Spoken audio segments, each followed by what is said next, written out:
Assalamualaikum warahmatullahi wabarakatuh. Hari Jumat pergi ke pekan, hendak melihat pohon akasia.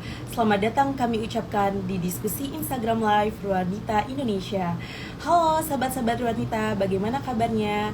Semoga kapanpun dan dimanapun berada, sahabat-sahabat Ruanita selalu dalam keadaan sehat, berbahagia selalu ya. Dan juga semoga khususnya untuk sahabat-sahabat Ruanita nih yang hari ini sedang berpuasa, juga semoga selalu bersemangat dan dilancarkan puasanya, dan juga semangat untuk mengikuti diskusi kita pada hari ini. Ya, kembali lagi bersama saya Rufi dari Ruanita Indonesia. Hari ini kita akan berdiskusi lagi nih, edisi spesial di bulan Maret. Nah, pembahasan diskusi kita kali ini spesial di Hari Perempuan Internasional. Dan hari ini kita akan membahas tentang bagaimana perspektif perempuan dalam inklusi dan pengembangan komunitas global. Tentunya pada hari ini saya tidak sendiri. Kita akan berdiskusi bersama dua narasumber yang sangat luar biasa. Yang pertama ada Kak Goswani, yang merupakan perempuan Indonesia yang bekerja secara profesional dengan disabilitas di Jerman. Dan juga selain Kak Goswani, kita juga mempunyai narasumber, berdiskusi bersama narasumber yang luar biasa juga nih. Ada Kak Evita Hapavara, seorang bisnis konsultan di Finlandia yang berfokus pada pengembangan komunitas bisnis interkultural untuk Asia Tenggara. Nah, pada diskusi ini kita akan membahas nih tentang bagaimana ya kira-kira perjuangan, inspirasi, peluang yang dapat diraih oleh perempuan Indonesia dalam membangun dunia yang lebih inklusif dan juga progresif. Yes, untuk diskusi ini akan berlangsung selama 30 menit ke depan. Jadi nanti kalau sahabat Ruanita mempunyai pertanyaan, bisa langsung untuk menuliskan di kolom komentar. Baik, kita akan langsung aja nih untuk mengundang dua narasumber kita yang sangat luar biasa pada hari ini, yakni ada Kak Suwani di Jerman,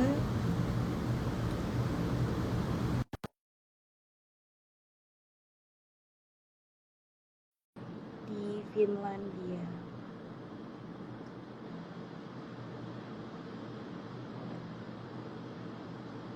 Halo, Halo Kak Suwani. halo Kak Rufi. Halo, gimana Lagi-lagi kabar saya Kak? nggak baik. Lagi-lagi saya nggak bisa melihat Kak Rufi ini. Kak itunya. Oh, elah. Kan sudah. Halo Kak. Halo, halo.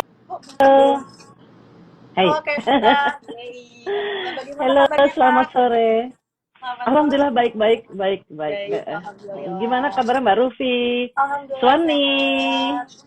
udah Yes, selesai terapinya? sudah selesai. Hari ini terapi? Oh, hari ini nggak terapi. Iya. Terus Rambutnya panjang. Ternyata rambutnya panjang. Cantik. Yes, terima kasih. terima kasih sebelumnya untuk Kak Evita dan juga Kak Suwani yang sudah bergabung di hari ini. Kita mau diskusi bareng terkait tema spesial Hari Perempuan Internasional nih Kak. Yes. Oke.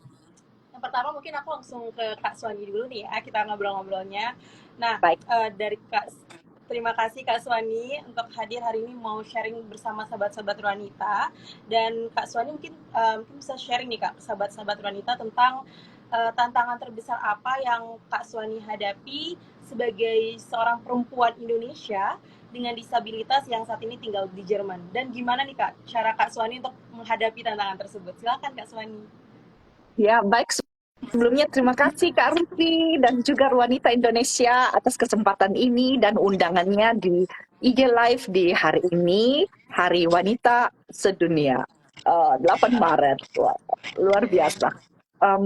Pertama-tama sebelum saya menjadi disabilitas, tantangannya sudah cukup berat ya ketika saya kuliah di Jerman di Fakultas Matematika Geografi. Di situ ada kan di jurusan yang saya pilih itu kebetulan mahasiswanya 20 orang. Nah, cuma 2 orang aja yang bukan orang Jerman, yaitu saya dan perempuan dari China ya. Kemudian di awal semester di awal semester ada 2 orang Jerman yang mengundurkan diri. Nah, jadi tinggal 18 orang dong. Nah, kemudian kalau disuruh kerja kelompok, dosennya bilang, profesornya bilang, nah kalian itu ya satu kelompok 4 sampai 5 orang. Gedebuk, orang Jermannya udah pada 4 orang dalam satu kelompok. Jadi 4 kali 4, 16 dong. Selalu kita berdua yang sisa 2 orang. Ya ampun. Habis itu kalau kita mau datang, saya mau dong. Orang-orang pada bilang, enggak, kelompok kami sudah 4 orang, kamu ke kelompok yang lain. Akhirnya kalau dalam sudah keadaan seperti itu, nanti dosennya, biasanya profesornya yang turun tangan ya, yang tunjuk kami ke kelompok mana. Nah, kemudian setelah kecelakaan mobil saya tahun 2017, saya jadi disabilitas dong seperti sekarang. Setelah 2 tahun cuti kuliah, terus saya bersemangat lagi dan menyelesaikan kuliah saya sampai mendapat gelar Master of Science. Saya berusaha untuk melamar pekerjaan. 150 lamaran ditolak semua. Astaga. Jadi sedih dong. Kenapa bisa terjadi seperti begitu? Nah, jadi di master tesis saya, jadi tesis S2 saya yang saya tulis dan berdasarkan buku-buku dan teori-teori para ilmuwan, saya membahas dalam tesisnya S2 saya itu bahwa ternyata kita ini hidup dalam dunia yang sempurna, yang isinya adalah orang-orang yang muda, yang sehat, dan yang cantik dan tampang. Jadi kalau orang-orang sudah tua, kakek-kakek, nenek-nenek, sakit, ya, terus pakai tongkat, jalannya compang-camping, jalannya gitu ya, lompat-lompat gitu, atau bahkan cacat seperti saya, atau jelek gitu ya, yang matanya juling, terus mulutnya moncong, gitu.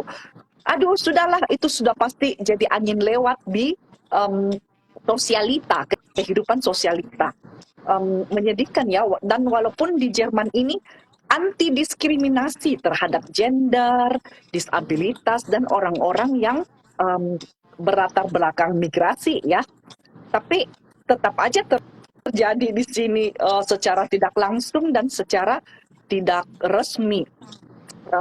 Terus apalagi kalau orang punya ketiganya. Dan saya juga, dan di sini yang tinggal karena orang tidak boleh melakukan diskriminasi di Jerman, jadi yang tinggal adalah presumption, yaitu praduga. Jadi praduganya begini, kalau orang itu perempuan, kalau orang itu ada latar belakang migrasinya, dan kalau orang itu disabilitas, ya, orang pasti berpikirnya, wah ini orang apakah lebih rendah daripada orang-orang lainnya atau tidak mampu, atau bahasa kimianya sekalian bodoh ya. Dan saya sering bercanda seperti gini, ya ampun kalau begitu saya punya 3 joker ini dong. 3 joker ini yaitu perempuan, berlatar belakang migrasi, dan disabilitas. Jadi itu tantangan saya untuk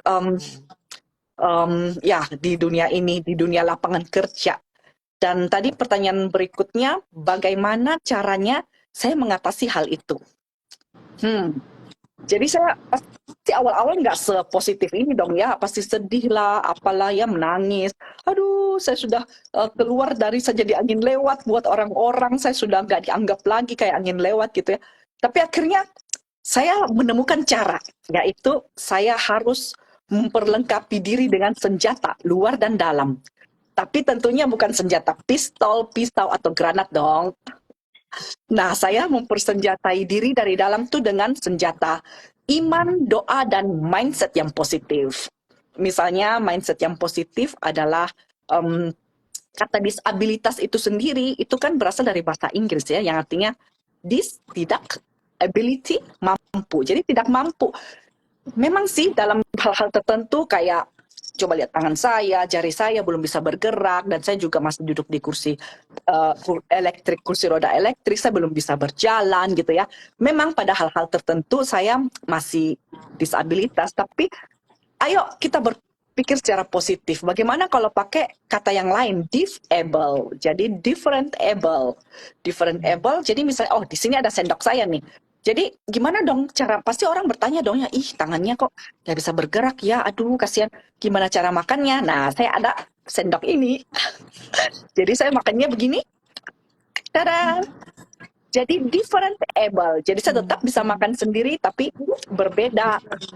Dan juga gimana dong ya ketik komputer gitu ya, nggak bisa kerja nih orang, jangan-jangan. Nggak bisa ketik komputer, kasihan deh lo. Jadi saya ketik komputer pakai ini dong, pakai jari tulang kecil saya ini. Dan saya bisa ketik komputer cepat, kecepatannya setara dengan kecepatan orang lain gitu. Jadi saya lebih suka memakai kata itu buat diri saya sendiri, able.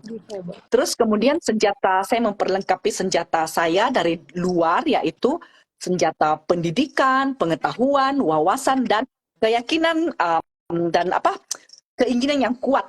Nah, dengan senjata-senjata ini saya jadi siap untuk bertarung di dunia lapangan kerja.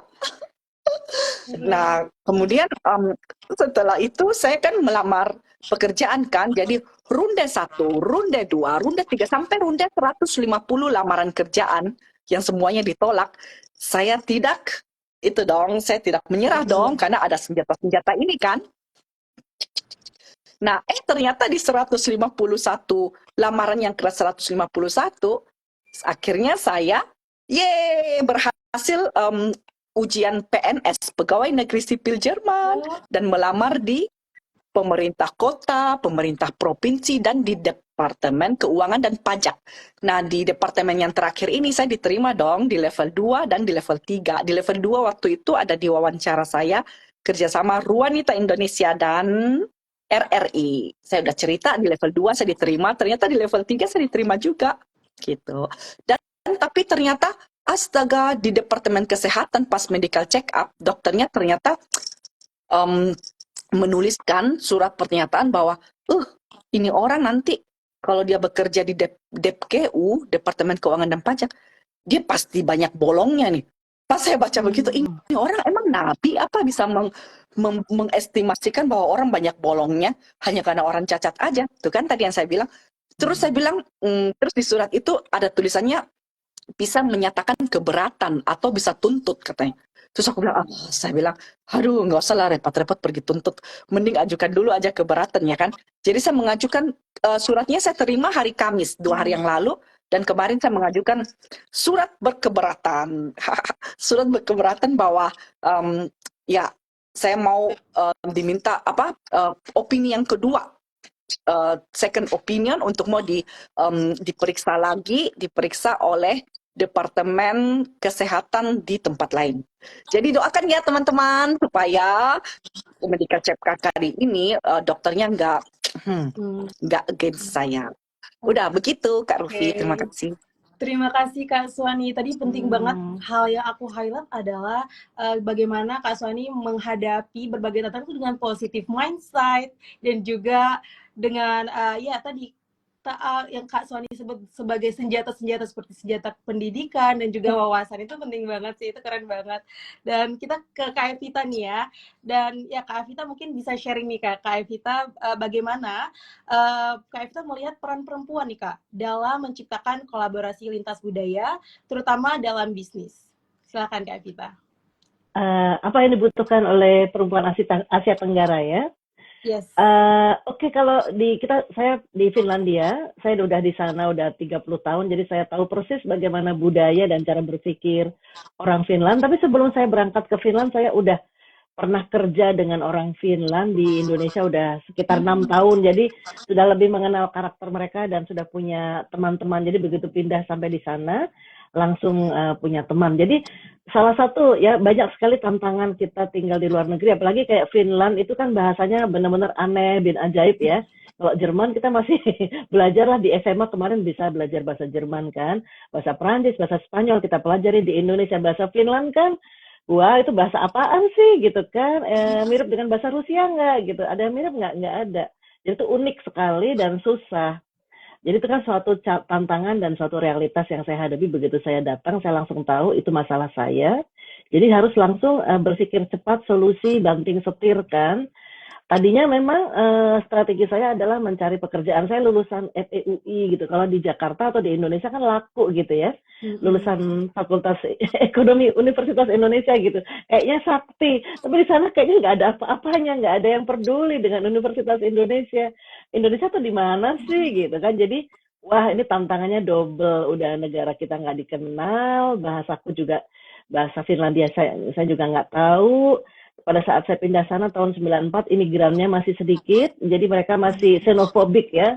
Xenofobik itu artinya takut dengan orang asing, nggak ngerti kita harus diapain.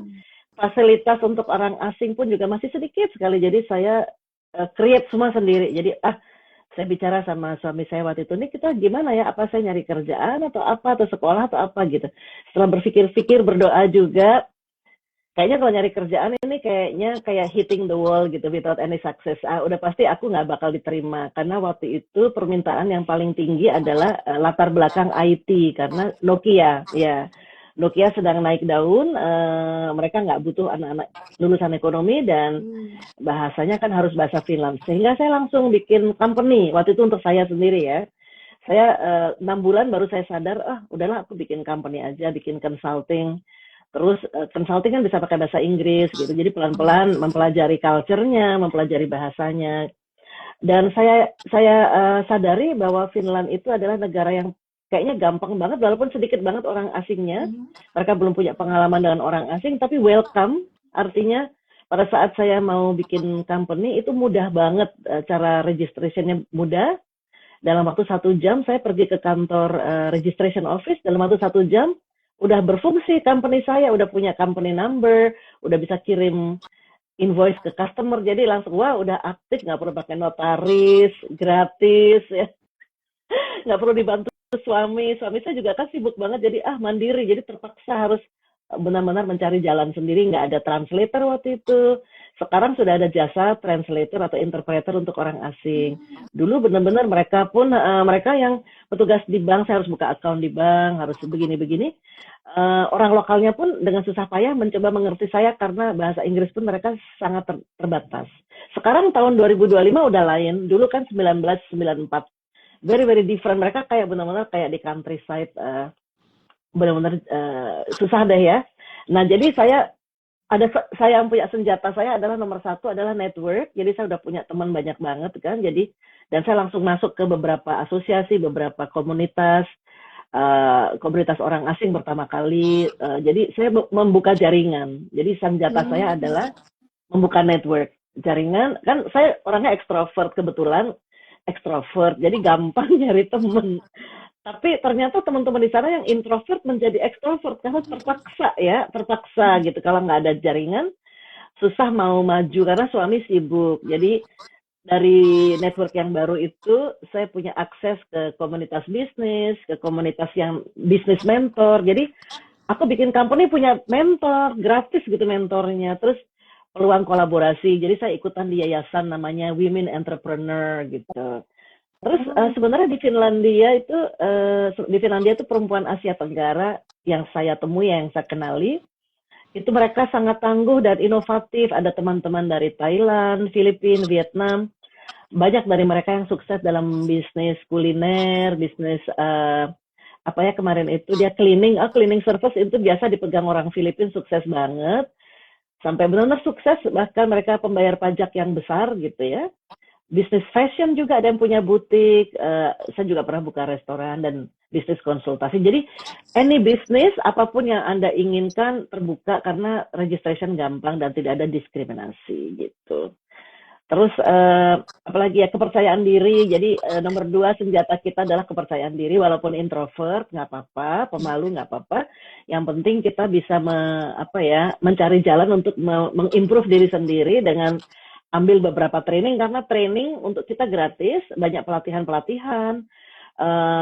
macam-macam. Kayak saya kan bidangnya ekonomi, jadi saya ngambil pelatihan pajak, pelatihan payroll, pembayaran gaji, sehingga saya jadi ngerti peraturan setempat, local law. Saya belajar hukum Finlandia, sehingga lebih percaya diri untuk menawarkan service saya kepada customer gitu kan. Saya ngerti caranya bikin pembukuan, misalnya saya ngerti bikin laporan pajak, dan saya mulai sebenarnya consulting saya tuh waktu itu mulai dari training, akhirnya menjadi jasa pemberi bikin bisnis plan untuk entrepreneur juga. Wow. Jadi nomor dua pokoknya senjatanya tuh harus percaya diri. Apapun yang kita punya, kita bisa kok jual apapun yang kita punya. Jadi talent kita asah aja. Terus apalagi ya, kita harus mulai ngerti juga follow up update dengan peraturan-peraturan pemerintah setempat gitu. Jadi ada regulasi bisnis yang bagus untuk kita. Misalnya ada funding khusus untuk women entrepreneur, kan keren kalau di Finland itu banyak sekali jalur untuk mendapatkan funding. Itu terus ya harus, kalau sekarang, dulu kan belum ada sosial media, kita promosinya juga hanya dari telepon, dari direct sales ya. Kalau sekarang sosial media mudah sekali, sekarang ada Instagram, ada Facebook, ada segala macam, itu justru mempermudah. Jadi tidak sedikit sekali tantangan untuk sekarang gitu. Justru malah kitanya karena sedikit tantangan jadi agak malas. Ya mungkin kayaknya Kak Suwani ngerti nih maksud aku nih. Jadi kayaknya gampang jadi manja karena banyak fasilitas yang tersedia. Jadi jiwa juangnya agak kurang. Sehingga malahan sekarang ini mereka tergantung pada funding gitu. Padahal dulu tanpa funding kita bisa survive, bisa sukses. Sekarang kalau dikasih funding, kebanyakan malahan nggak maju. Ya, sayang sekali. So, that's it so far. Oke, terima kasih Kak Evita. Dan tadi sih yang paling di highlight adalah gimana Kak Evita menemukan peluang dan juga bisa survive tadi ya Kak ya, di tengah mungkin kondisinya waktu itu di tahun 94 mungkin kurang mendukung sebenarnya, tapi Kak Evita mampu untuk menemukan peluang dengan senjata-senjatanya tadi ya, sahabat-sahabat wanita. Oke, kita lanjut ke segmen 2 nih Kak. Aku kembali lagi ya ke Kak Suwani. Nah, Kak Suwani mungkin bisa nih Kak sharing ke sahabat-sahabat wanita tentang bagaimana Kak Suwani melihat situasi di Jerman dalam memberikan peluang nih Kak, yang setara antara itu perempuan dengan laki-laki, khususnya dalam berkarir, seperti itu. Silakan Kak Suwani. Baik, terima kasih Kak Rufi.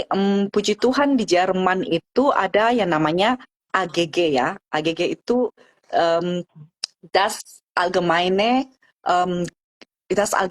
Gleichhandlungsgesetz. Artinya itu peraturan pemerintah yang mengatur persamaan perlakuan terhadap wanita dan pria dan juga disabilitas, terutama di bidang kerja dan juga di kehidupan sehari-hari.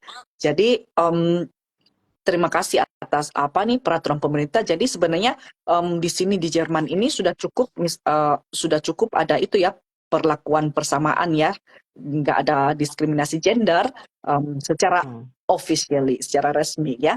Jadi ada juga wanita-wanita yang kerja di teknik mobil kayak di Audi, di BMW gitu ya. Kebetulan saya tinggal di kota yang memproduksi mobil Audi. Jadi terus jadi ada juga wanita yang jadi teknik mesin gitu ya, yang kerja di bengkel. Ya, jadi nggak semua pekerjaannya itu laki-laki lagi, ada juga wanita gitu.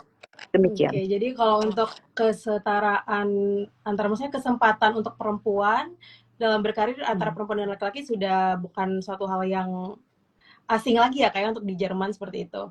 Nah, kalau silakan Kak Suwani, bagaimana? Tapi karena gaji itu selalu confidential ya, terserah di negara manapun ya. Jadi kita nggak tahu ya, mungkin gajinya laki-laki lebih tinggi kali. Soalnya kalau perempuan itu kan, misalnya yang single nih kan, kalau mau masuk kan kita itu dong tulis-tulis apakah single, udah menikah. Nah, wanita perempuan yang single kan nanti pikirannya, aduh nanti dia hamil lagi. Nah pas dia hamil, nanti kalau anaknya sakit, nanti kan cuti hamil. Terus kalau anaknya sakit, ya dia juga ikutan cuti sakit gitu kan, jadi tidak lebih produktif gitu kalau wanita. Makanya tadi saya bilang karena ada peraturan pemerintah ini yang tentang perlakuan terhadap wanita dan pria, kita sudah cukup terlindungi. Tapi yang secara tidak resminya, dan tidak mungkin perusahaan di sini menolak orang, kayak misalnya 150 lamaranku itu yang ditolak semua online dan onsite. Mereka nggak tulis dong, oh karena kamu disabilitas, jadi kamu nggak diterima. Nggak tulis dong, karena kan nggak boleh kan. Tapi terjadi aja juga secara selalu begitulah di negara-negara lain juga secara tidak resmi dan tidak langsung gitu. Demikian. Oke. Nah kalau Kak Suwani sendiri ada nggak nih Kak satu figur atau tokoh perempuan yang menjadi inspirasi Kak Swani? Silakan Kak Swani. Ada. Kalau di Indonesia itu Ibu kita Kartini dong. Oh. Karena tanpa Ibu kita Kartini, nggak ada Hmm. perempuan seperti begini hari ini gitu ya. Dia memperjuangkan hak wanita. Terima kasih Ibu kita Kartini. Terima Terus kasih. kemudian yang Indonesia, ya seperti kita ini kan akhirnya kita bisa menyuarakan suara perempuan Indonesia maju terus. Nah, kalau itu apa? Kalau yang internasional, wanita internasional yang saya kagumi adalah Ibu Teresa ya, karena dia kenapa? Karena dia tidak mempedulikan dirinya sendiri, dia mempedulikan orang lain. Karena itu kan dia menjaga orang-orang kusta, anak-anak yang terkena kusta. Aduh, di zaman begitu kan itu belum ada obatnya ya. Masa dia nggak ada pikiran, aduh jangan-jangan nanti saya ketularan kusta, nanti gimana dong bau gitu. Atau apalah, kulit terkupas-kupas lah. Dia dengan tidak berpikiran seperti itu, dia tetap aja menjalankan tugasnya dan itu tidak dibayar loh. Dia menjalankannya dengan sepenuh hati. Demikian dua wanita yang saya kagumi, inspirasi saya. Oke, terima kasih Kak Swani. Kita kembali lagi nih ke Kak Evita. Nah, menurut Kak Evita nih, kan tadi Kak Evita udah sharing tentang bagaimana sebenarnya ya peluang untuk perempuan-perempuan Asia Tenggara untuk berkarir, khususnya dalam dunia bisnis nih Kak. Nah, menurut Kak Evita, apa sih Kak hal yang paling dibutuhkan perempuan Asia Tenggara untuk lebih berperan dalam komunitas global, dan bagaimana Kak Evita melihat kolaborasi lintas budaya dapat mempercepat pengembangan perempuan di bidang bisnis? Silahkan Kak Evita. Terima kasih. Sebenarnya kalau dipikir-pikir, dengan adanya kita-kita yang imigran ini ada di Eropa, itu menambah kekayaan talent, kekayaan talent di Eropa sendiri, karena mereka kan biasanya kayak Jerman atau Finlandia kan negara super maju yang teknologinya banyak sekali, tapi mereka mau jual kemana lagi teknologi atau inovasi itu kalau di Eropa kan udah pasarnya udah jenuh ya, jadi mereka harus jual ke Asia atau ke Amerika Selatan atau ke Afrika, ke negara yang masih membutuhkan. Nah, untuk itu dia membutuhkan international talent kayak kita. Nah, kalau nggak ada kita, mereka bagaimana ngerti, misalnya dia punya inovasi renewable energy ingin masuk ke pasar Indonesia misalnya. Bagaimana mereka akan masuk ke pasar Indonesia yang jauhnya luar biasa itu dari utara ke selatan, kalau dia tidak mengerti apapun tentang Indonesia. Jadi fungsi kita di sana adalah sebagai penjembatan budaya ya, cultural gap, dan memberi consulting. Jadi saya kemarin juga tugasnya salah satu kasih diversity management training, consulting untuk bagaimana penetrasi pasar gitu, masuk ke pasaran Indonesia, Cina, India dan sebagainya, dengan saya membawa berbagai speaker ya. Jadi dari situ kita membantu mereka untuk akses ke pasar global dengan bantuan kita. Artinya bukan kita sebagai broker, tapi kita nggak jadi broker, nggak, cuman ngasih tahu cara-cara berkomunikasi dan dealing with the local people, sales negotiation gitu ya. Dan mereka butuh sekali kita. Sekarang di perusahaan-perusahaan besar mereka mulai meng-hire international talent tuh selalu dicari-cari, karena international talent membantu mereka untuk mengerti keadaan pasar, target marketnya mereka. Itu satu ya. Jadi kita berguna banget deh gitu. Dan mereka sekarang sedang mencari menginvite, membuat anak-anak yang pintar itu datang ke sana untuk kuliah di sana, S2 atau S3, dengan menawarkan berbagai beasiswa dengan harapan setelah selesai sekolah di sana mereka meneruskan bekerja, karena butuh banget international talents itu. Jadi caranya gimana supaya mereka datang ke Finland, yaitu dengan menyediakan banyak scholarship gitu. Salah satunya juga kita mungkin ada pertukaran pelajar, misalnya menjembatani beberapa universitas di ASEAN. Waktu itu saya bantu masuk ke Malaysia dan Indonesia, membawa beberapa rektor dari Finlandia kunjungan, ketemu beberapa universitas macam-macam di dua negara itu, dan menjembatani beberapa kerjasama ya, tukar-menukar pelajar dan dosen. Sampai sekarang masih berlangsung, alhamdulillah. Di Malaysia masih ada University Science Penang. Lalu di Indonesia ada beberapa universitas juga, ITB yang sudah menjadi partner di beberapa universitas di Finlandia. Terutama ya kan bidangnya masing-masing, ada yang kehutanan ya, ada yang sains yang lain. Jadi itu dua, karena itu juga membantu untuk mereka masuk ke pasaran. Karena tujuan akhir mereka adalah meningkatkan ekspor gitu.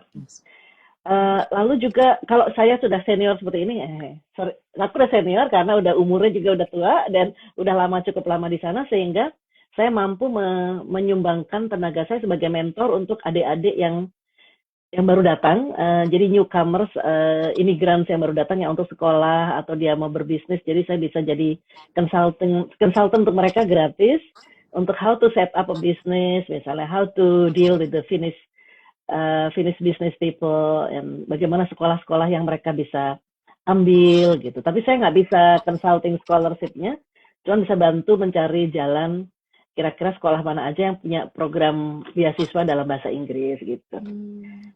Ya, dan membantu juga diaspora kita untuk adaptasi budaya. Jadi lewat yayasan kita Nusantara, kita suka bikin kayak workshop macam-macam untuk pertukaran budaya, kayak bikin festival makanan, lalu dulu kita ada kayak counseling kecil-kecilan tentang how to raise multicultural children, karena banyak sekali dari diaspora kita yang nggak ngerti hukum-hukum di Finlandia ya mengenai family law gitu. Jadi saya sebagai interpreter lumayan agak ngerti banyak, jadi saya sharing aja ke teman-teman diaspora. Jadi mereka bisa lebih cepat berintegrasi ya. Jadi tujuannya adalah untuk integrasi. Begitu Mbak Rufi, sebenarnya banyak banget, cuman waktunya sedikit, jadi aku nggak. Iya. Segitu cukup ya. Oke, terima kasih Kak Evita. Nah, untuk sahabat-sahabat Ruanita nih yang mempunyai pertanyaan, bisa langsung untuk tulis di kolom komentar ya.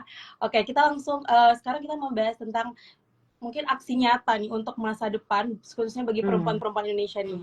Nah, kembali lagi ke Kak Suwani, di Hari Perempuan Internasional ini, apa nih Kak pesan yang ingin Kak Suwani sampaikan kepada perempuan-perempuan Indonesia, terutama perempuan dengan kondisi difabel?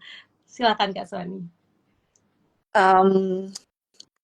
Ini pesan saya buat perempuan-perempuan Indonesia di seluruh Indonesia, bukan cuma di Indonesia aja dong. Dan gini, anak saya waktu dia masih kecil, kan kecelakaan saya itu pas dia masih umur 5 tahun ya. Nah, terus saya ajak dia ketika saya sudah 9 bulan di rumah sakit, saya pulang, terus saya mau itu dong memperkenalkan dia bagaimana hidup dengan ibu yang menjadi disabilitas. Jadi saya ajak dia ke perkumpulan disabilitas, kayak bukan perkumpulan sih, jadi ada rumah gitu, gedung, jadi orang-orang disabilitasnya tinggal di situ. Jadi disabilitas ini bukan cuman secara fisik ya, jadi bukan cacat fisik aja, jadi ada cacat cacat di dalam juga, kayak misalnya guide itu ya pokoknya gitulah ya, bukan cacat fisik aja tapi juga cacat di dalam gitu. Misalnya orang sakit kronis atau depresi, itu juga di Jerman termasuk dalam disabilitas. Jadi terus dia pulang, dia bilang gini, Mama, jadi kalau orang disabilitas itu mama begini ya, gitu-gitu. Terus itu jadi membuka pikiranku, oh jadi itu ya gambaran orang kan. Kalau anak-anak jujur ya, jadi saya bilang, oh jadi gambaran orang itu terhadap orang-orang disabilitas itu seperti dia gitu ya. Gitu. Jadi pesan saya adalah buat orang-orang perempuan wanita Indonesia di seluruh dunia, terutama orang-orang yang memiliki disabilitas baik yang fisik maupun di dalam, yang depresi dan sebagainya ya. Jangan pedulikan orang-orang ngomong apa. Mungkin bagi orang-orang di situ yang kita hidup di dunia yang perfect ini, in the perfect world ini, kita tidak kelihatan ya, kita seperti angin lewat. Ya udah, jangan biarkan mereka berpikir apa. Yang penting adalah apa yang Tuhan dan kita sendiri pikirkan tentang kita, dan kita juga harus mempresentasikan diri kita keluar seperti yang kita merasa nyaman gitu. Jangan berpikir, oh kita bikin kita cantik atau bikin kita tampan buat orang lain. Jangan. Jadi kalau misalnya saya pakai baju yang atau di dalamnya ya, ada baju dalaman gitu, sama warnanya sama kaos kaki saya, suster yang merawat saya atau asisten 24 jam saya ngomong gini, orang nggak ada yang lihat kok. Nah, saya jawabnya, kan saya yang lihat, kamu juga lihat. Jadi kita nggak perlu membuat kita cantik buat orang lain, buat kita dong. Jadi kita bisa lebih percaya diri gitu kan. Dan juga mindset positif dan juga apapun yang terjadi kalau jatuh bangun lagi. Kan ada lagu dangdutnya tuh jatuh bangun gitu ya. Jadi terus nggak perlu pakai baju yang berusaha beli baju yang mahal-mahal. Kita yang penting pakai baju yang rapih, bersih ya. Terus rambut yang rapih juga disisir. Itu sudah membantu kita untuk percaya diri gitu ya. Gitu pesan saya. Jangan malu jadi orang yang disabilitas. Show yourself, tampilkan dirimu sebaik-baiknya. Oke, terima Demikian. kasih Kak Suwani. Show yourself ya teman-teman, sahabat-sahabat Ronita. Nah, kita kembali lagi ke Kak Evita nih. Nah, menurut Kak Evita, bagaimana komunitas interkultural dapat mendorong inklusi perempuan dalam bisnis? Mungkin nanti sekaligus juga Kak Evita mungkin bisa share nih pesan yang ingin disampaikan juga nih untuk sahabat-sahabat Ronita, untuk seluruh perempuan Indonesia. Ya, silakan Kak Evita. Diulang lagi pertanyaannya bagaimana? Oke, pertanyaan pertama tadi, bagaimana komunitas interkultural dapat mendorong inklusi perempuan dalam bisnis? Silakan Kak Vita. Oke, ya, terima kasih. Ya, sebab memang dengan adanya kita di sana, tambah banyaknya wanita imigran yang ada di Eropa, membuat banyak sekali muncul banyak inisiatif di Finlandia ya untuk membantu. Jadi karena kita dianggap adalah yang perlu dibantu. Jadi memang kita sangat mendukung akhirnya dengan adanya kita secara otomatis inclusivity terbentuk dan Uni Eropa sudah sangat komit dan istilahnya kalau bahasa Indonesia komit itu saya kok lupa ya bahasa Indonesianya komit apa ya.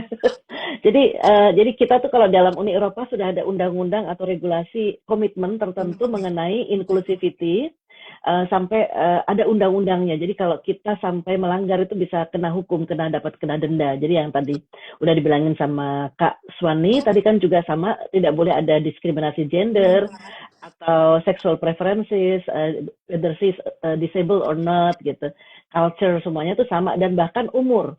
Jadi sekarang di dalam mencari pekerjaan pun tidak perlu mencantumkan umur dan negara asal gitu. Jadi sekarang asal bisa kita masih punya kemampuan bekerja, pikiran kita sehat, fisik kita bisa dipakai, atau kalau fisik kita tidak bisa dipakai tapi pikiran kita sangat sehat, bisa membantu banyak sekali pekerjaan yang available untuk kita, atau bahkan kita bisa create sendiri pekerjaan. Kayak saya sebenarnya nggak ada pekerjaan available untuk saya, tapi saya create sendiri dengan saya bikin consulting yang bidangnya juga orang lain belum kepikiran.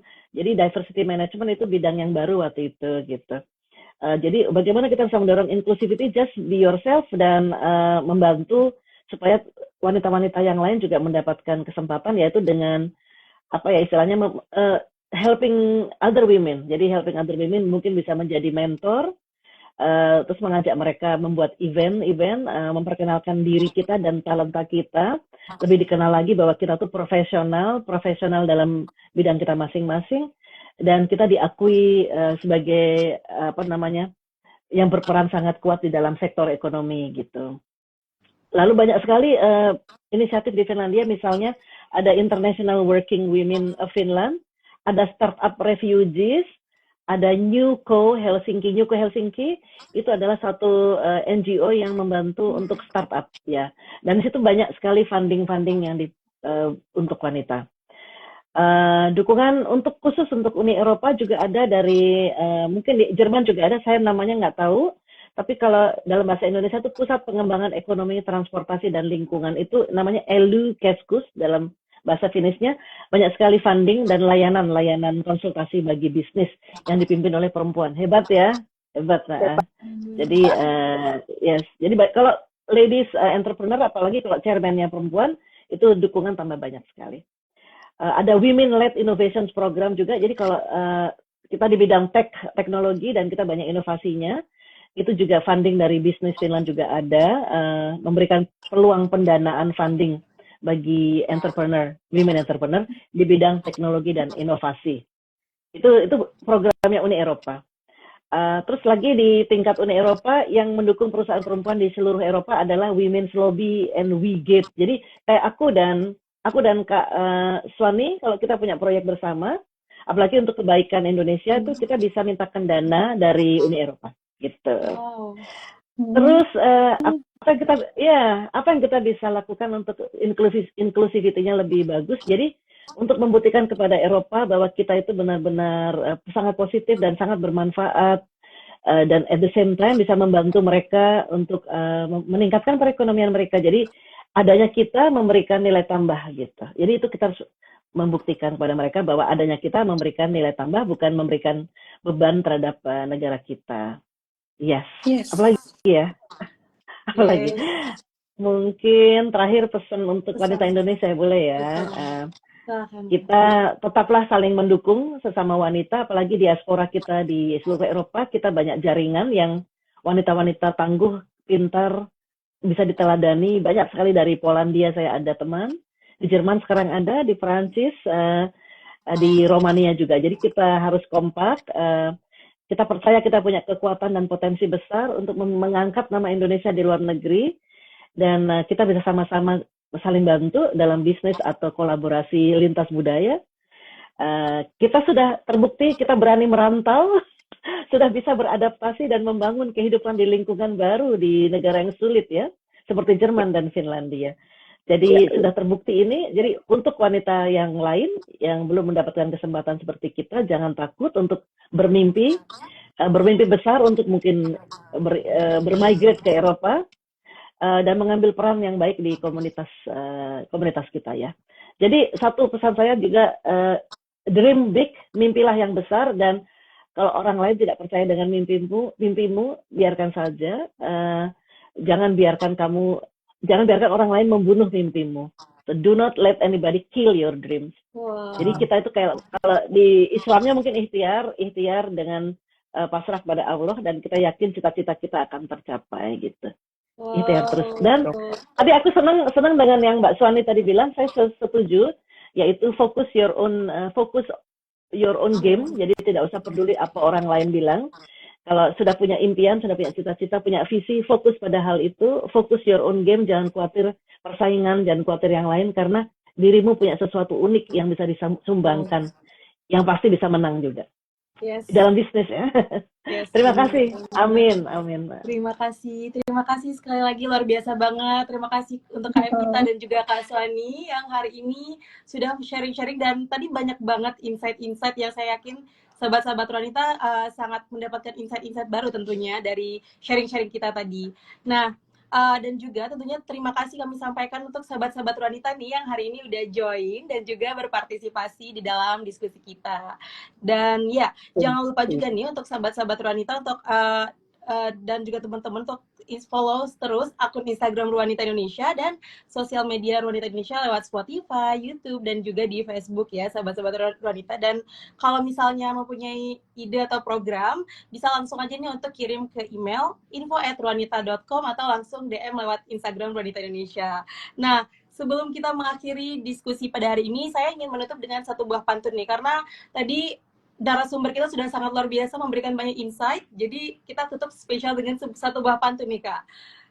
Berbaju kebaya bermotif penuh, motifnya indah dihiasi bunga. Perempuan Indonesia berdaya dan tangguh, berperan penting memajukan dunia.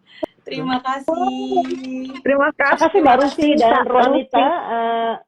Ruanita hebat, terus maju, dan salah satu NGO yang sangat saya kagumi. Benar-benar Ruanita adalah suatu contoh yang bisa diteladani oleh semua. Semoga tambah banyak pengikutnya.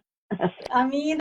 Kak Rufi, Kak Rufi, saya juga mau berterima kasih buat acara hari ini ya, buat Kak Rufi dan Ruanita Indonesia. Dan saya berharap semoga salah satu ya dari yang live ini, atau nanti kalau pas di YouTube, nonton di YouTube, ada juga anggota pemerintah ya yang nonton ya, yang PNS gitu, yang bisa membangun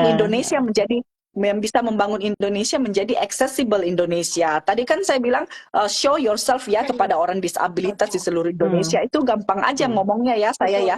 Padahal infrastruktur di Indonesia kan mungkin belum mendukung orang-orang disabilitas untuk show themselves gitu ya. Gimana mau keluar gitu, show ourselves gitu, kalau ada tangga lah apalah, mau naik MRT nggak bisa naik gitu. Jadi come on Indonesia, majulah terus dan bangun infrastruktur yang bagus buat mendukung orang-orang disabilitas, baik disabilitas fisik Hmm. maupun disabilitas di dalam. Terima kasih. Terima kasih. Iya. Selamat sekali lagi Iya. selamat Hari Perempuan Internasional Selamat untuk semuanya. Hari Perempuan. Yes, Selamat Hari selamat Perempuan. Hari Sampai Keep in jumpa. Perempuan touch. Internasional. Oh ya, kalau bisa juga jangan lupa kalau misalnya ada yang butuh counseling untuk business plan, jangan ragu kontak ke Ruanita, nanti Ruanita bisa minta tolong saya. Yes. Melalui Boleh. saya bisa bantu. Oke, Gratis. siap. Alhamdulillah, insya Allah nanti saya daftar pertama Kak, kayaknya insya Allah boleh. Yes, langsung Terima diterima. kasih. Terima kasih Kak semua. Rita. Terima kasih Bye semuanya. bye. Sampai jumpa. Bye bye. Auf Wassalamualaikum Wiedersehen. warahmatullahi Sampai jumpa. wabarakatuh. Sampai jumpa. Selamat Waalaikumsalam berpuasa. warahmatullahi wabarakatuh.